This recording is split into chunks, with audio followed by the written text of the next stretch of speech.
Bonjour à tous et à toutes qui m'écoutez et me voyez. Je suis Yves Delocte, médecin généraliste à Bruxelles, et donc j'ai accepté de pratiquer l'euthanasie depuis que la loi a été promulguée en mai 2002. Donc ça fait bientôt 22 ans que cette loi existe. Nous pouvons en Belgique pratiquer des euthanasies en respectant trois conditions fondamentales. Il faut que le patient ou la patiente soit atteinte d'une affection accidentelle ou pathologique incurable et grave. La deuxième condition, c'est que cette affection entraîne chez le patient des souffrances physiques ou psychiques constantes, insupportables et inapaisables. Et la troisième condition, qui est évidemment très importante, il faut une demande volontaire, réfléchie et répétée du ou de la patiente. Euh, Sans ces trois conditions, nous ne pouvons pas envisager l'ouverture d'un dossier en vue d'une éventuelle euthanasie. Alors, le diagnostic d'affection incurable et grave,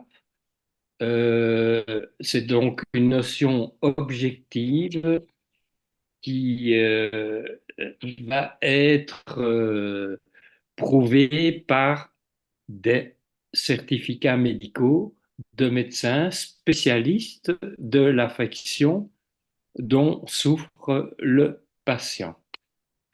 Euh, la demande écrite du patient est donc la troisième condition qui est indispensable.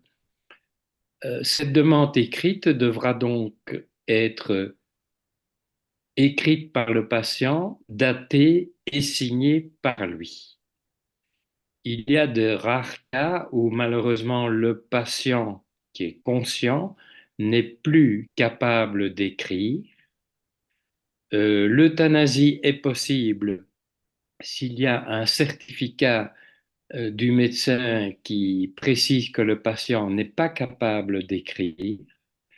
Alors, cette demande peut être écrite par deux témoins.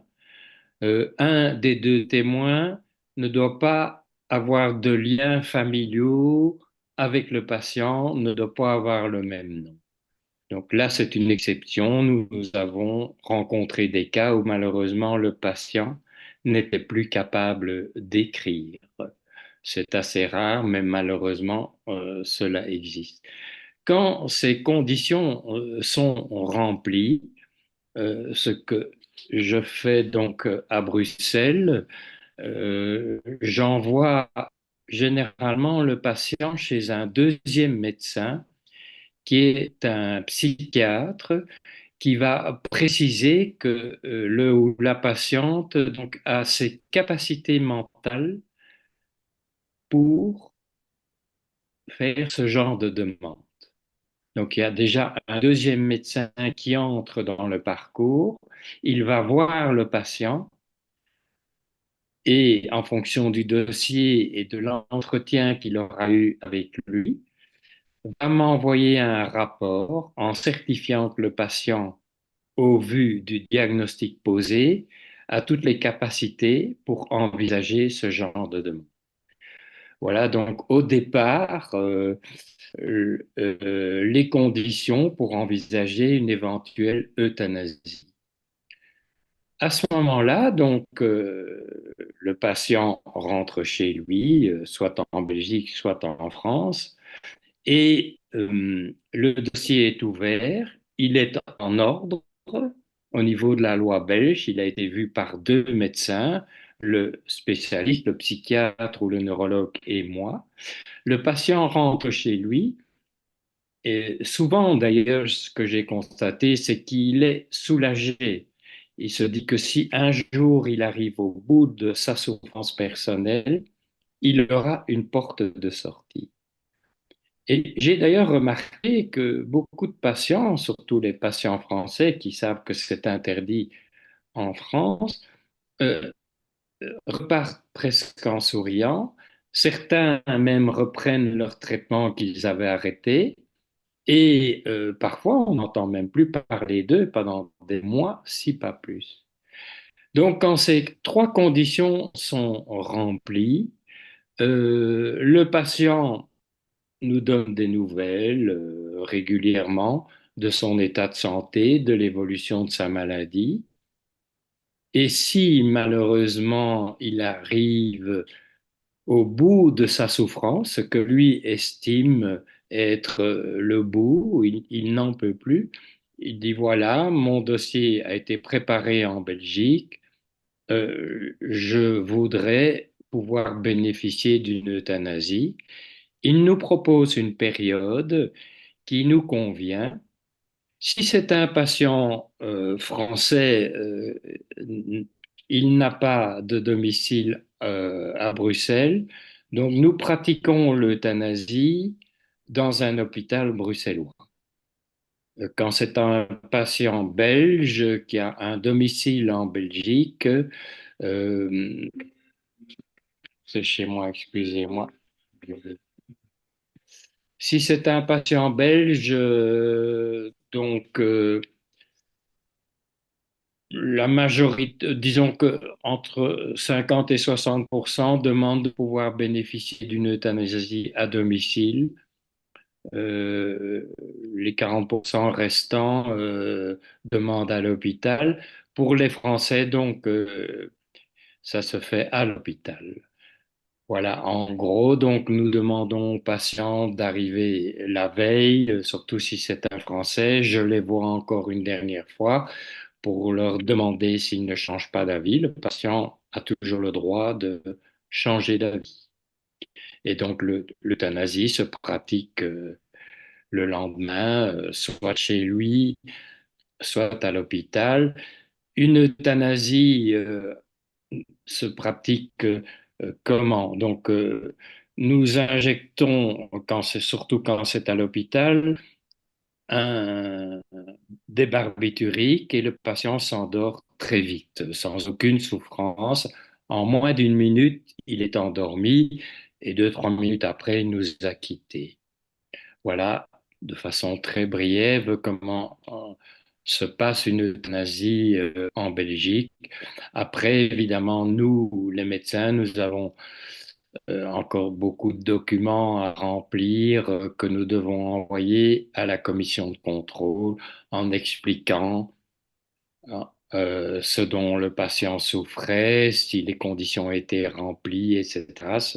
Et la commission de contrôle vérifie ces documents pour voir si nous avons respecté la loi belge. Donc il y a quand même un encadrement assez sévère, qui le devient d'ailleurs de plus en plus. De nouveaux membres de la commission de contrôle belge viennent d'être nommés par les députés et ils deviennent très sévères. Donc nous devons être très stricts quand nous acceptons de pratiquer une euthanasie, quoi que disent surtout les Français en disant que nous faisons tout et n'importe quoi. Comme je dis souvent à titre d'anecdote, ça fait 50 ans que je pratique de la médecine générale. Je n'ai jamais vu un patient belge demander d'aller terminer sa vie en France.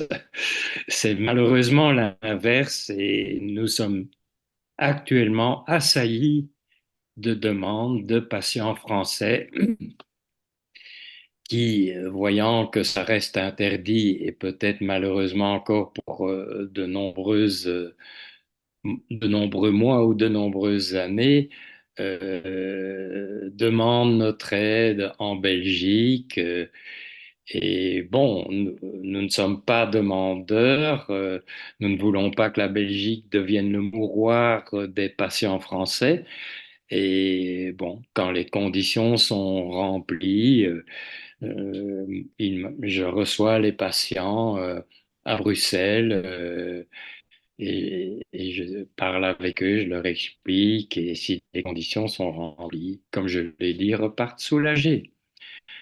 Voilà très brièvement comment cela se passe. Donc, il m'arrive de refuser évidemment des demandes d'euthanasie quand on sort du cadre de la loi belge, parce que parfois des patients me téléphonent, je leur demande de quoi ils souffrent. Ils n'entrent pas du tout dans les conditions de la loi. J'ai même eu un patient qui me disait, je suis poursuivi par la police. J'ai dit, ce n'est pas une des conditions de la loi belge. Donc voilà. Euh, Nous avons malheureusement de plus en plus de demandes. J'en ai presque 2 à 3 par semaine. Ce sont des demandes. C'est pas pour ça qu'on va jusqu'au bout, mais nous avons des demandes presque quotidiennement de patients français. Alors bon, dans des débats, on me dit vous tuez des patients. Surtout quand j'étais à l'Assemblée nationale à Paris, je réponds chaque fois à cette question en leur disant non. C'est l'affection, la maladie dont souffre le patient qui est en train de le tuer progressivement. Moi, mon rôle, qui correspond à mon éthique de médecin, c'est de soulager la souffrance du patient. Et si malheureusement nous n'avons plus d'autres moyens à notre disposition, le dernier soin, comme nous l'appelons souvent en Belgique, c'est d'abréger ses souffrances et ce geste entraîne son décès. Donc, ce n'est pas, d'abord le mot tuer en termes juridiques ne correspond pas du tout à ce que nous faisons. Je ne suis pas juriste, mais tuer veut dire donner volontairement la mort de façon souvent violente à quelqu'un qui n'a rien demandé. Ici, c'est tout à fait l'inverse. Nous avons donc en face de nous un ou une patiente qui n'en peut plus de ses souffrances. Et ça m'a beaucoup choqué d'ailleurs, au début, même avant qu'il y ait une loi en Belgique. Je voyais des patients au bout de leur souffrance et malgré tout ce que nous essayons de leur donner, ils n'en pouvaient plus. Même les familles autour de moi me suppliaient de faire quelque chose. Et c'est peut-être une des raisons qui font que je me suis intéressé à ce problème de la fin de vie. J'ai toujours été très sensible à ce problème de la souffrance et, ayant vu de par mon métier beaucoup de patients qui terminaient leur vie d'une façon tellement épouvantable, c'était plus presque des êtres humains en face de moi. Je me suis dit non, on ne peut pas les laisser comme ça. Et ça m'a fait suivre donc l'évolution, l'apparition de cette nouvelle loi. J'ai donc suivi des cours de formation aux soins de fin de vie à Bruxelles. Et petit à petit, donc, j'ai été confronté à cette demande et j'ai accepté de pratiquer des euthanasies. Aussi étonnant que cela puisse paraître, ma première euthanasie était un prêtre, ce qui souvent surprend beaucoup de personnes. Et avec l'aide d'un autre médecin, je n'aurais pas osé faire cette euthanasie tout seul. J'ai pratiqué cette euthanasie chez un prêtre avec qui j'ai eu de longs dialogues et qui me disait, ma foi, c'est une chose, mais ma santé, c'est autre chose. Et j'ai toujours en moi donc de souvenirs de ce prêtre avec qui j'ai eu des conversations très intéressantes. Voilà, et de fil en aiguille, donc j'ai pratiqué des euthanasies. Je le fais toujours accompagné d'un autre médecin parce que c'est quand même l'acte émotionnel le plus important pour un médecin. Ce n'est pas rien d'aider un patient à terminer sa vie. Émotionnellement, l'impact est très fort, même pour nous médecins. Et donc, je ne peux pas reprendre une vie normale tout de suite après. J'ai besoin d'un peu me balader, d'en parler à d'autres médecins ou chez moi, à mon épouse. Donc, ça reste un acte très fort. L'émotion, comme je viens de le dire, est forte, mais il y a en même temps ce sentiment euh, de liberté. Le patient n'est plus enfermé dans son corps, euh, il ne souffre plus. Et ça apaise, si vous voulez, cette émotion très forte que je ressens à chaque fois que je pratique une euthanasie. Voilà en résumé ce que je ressens. Ce qui me touche beaucoup encore actuellement et surtout maintenant, c'est de voir arriver ici à Bruxelles des patients qui viennent parfois du sud de la France, qui viennent même parfois en ambulance, qui parcourent des centaines de kilomètres dans un état très pénible. Nous, médecins belges, nous n'avons plus envie de faire ça. J'ai fait des consultations de patients français dans des ambulances en face de mon cabinet et je trouve ça épouvantable d'imposer à des malheureux patients gravement malades de devoir quitter leur beau pays pour trouver une solution ailleurs. Et la France est malheureusement de plus en plus entourée de pays qui évoluent. La Belgique, la Hollande, le Luxembourg acceptent l'euthanasie moyennant les conditions que j'ai dites. La Suisse pratique aussi des soins de fin de vie. Donc, nous souhaitons tous ardemment qu'il y ait quand même une modification de la loi actuelle en France, parce que c'est tellement pénible pour ces gens de devoir faire tout ce parcours. Et je pense que on peut donner aux patients, qu'ils soient français, belges ou autres, le choix de leur fin de vie. Ça me paraît tellement important. C'est la liberté du choix. Je crois que c'est au patient et à lui seul de décider comment il veut terminer sa vie. Cette liberté, d'ailleurs le mot liberté, je pense qu'en France, on le voit partout sur les frontons des bâtiments administratifs, liberté, égalité, fraternité. Eh bien, je pense que ça me paraît fondamental si le gouvernement français et le président Macron décidaient d'accorder ne fût-ce que la liberté du choix de la façon de mourir, en respectant évidemment certaines conditions, comme c'est le cas chez nous. On ne peut pas faire tout et n'importe quoi. Mais pourquoi ne laisserait-on pas cette liberté de choix? Là, ça me paraît fondamental. Euh, il y a eu une convention citoyenne en France l'année passée où 80 ou même plus de 80% des gens, des Français qui ont été consultés sont pour une modification de la loi Claes-Leonetti. Je pense que le gouvernement et le président Macron doivent tenir compte de cette convention citoyenne, sinon à quoi a-t-elle servi? À rien du tout. Donc l'idée de demander à des Français leur opinion était excellente et le résultat était sans équivoque à plus de 80%. Donc il est temps que il y ait une modification de cette loi. Cette modification a été promise déjà l'année passée. Les événements internationaux, sans doute, et français ont fait que les dates ont été reculées, reculées. Ça a été promis fin de l'année passée. Ça n'a pas eu lieu. Ça a été promis en février. Et, nous sommes le 5 mars, ça n'a toujours pas lieu. Donc, il y a certainement une attente, en tout cas d'une modification de la loi. Et nous sommes toujours très étonnés aussi, c'est une petite réflexion. La France est une république laïque, si je ne me trompe pas, de l'influence des religions, quelles qu'elles soient. Moi, je viens d'un milieu catholique, mais ça n'empêche rien.